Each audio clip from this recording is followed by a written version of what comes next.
Icom second year के मेरे प्यारे स्टूडेंट्स, आज आप लोगों को साझेदारी चैप्टर पढ़ाने जा रहे हैं।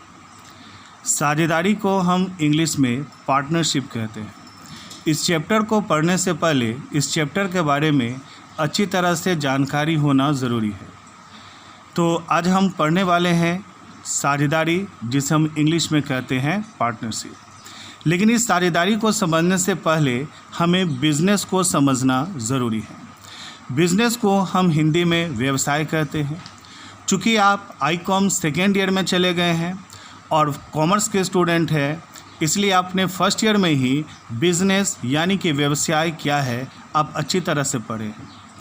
बिज़नेस का मतलब होता है जब कोई भी व्यक्ति या संस्था लाभ कमाने के उद्देश्य से किसी भी वस्तु या सेवाओं का आदान प्रदान अर्थात लेन देन करता है, तो हम इसी क्रिया को व्यवसाय कहते हैं।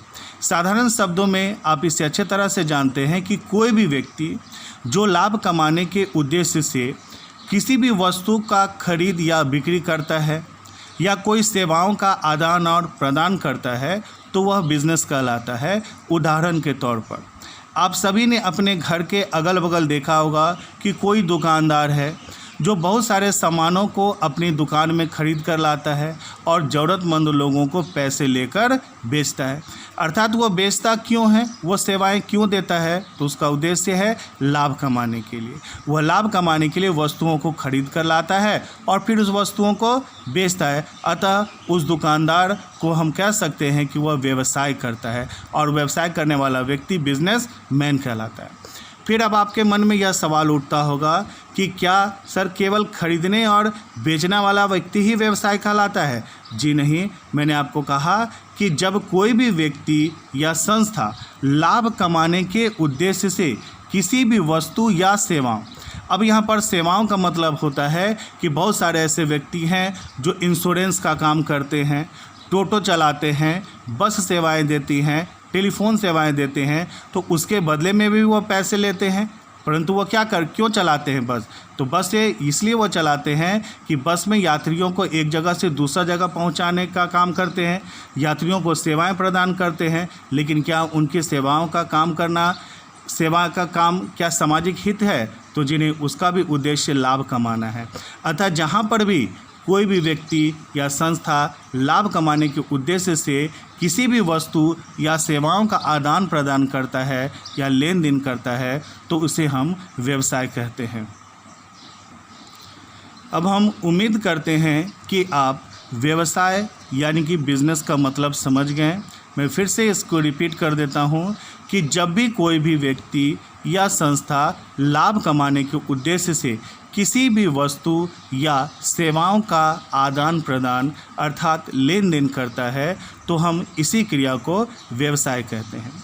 अब यहाँ पर हम जानेंगे कि व्यवसाय यानी कि बिजनेस कितने प्रकार के होते हैं। उम्मीद करते हैं कि बहुत सारे स्टूडेंट यह जानते होंगे कि बिजनेस 3 तरह के होते हैं।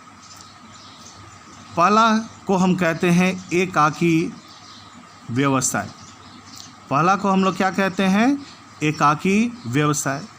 दूसरा को हम कहते हैं साझेदारी व्यवसाय, जिसे ही अभी हमें पढ़ना है।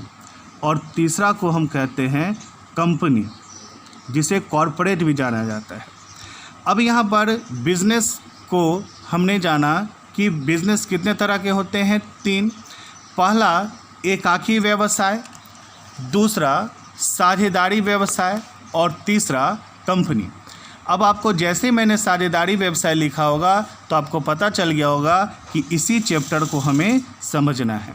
तो अब आप जान गए कि साझेदारी व्यवसाय व्यवसाय का ही अंग है। अब इस साझेदारी व्यवसाय को समझने के लिए हम एकाकी व्यवसाय से प्रारंभ करते हैं।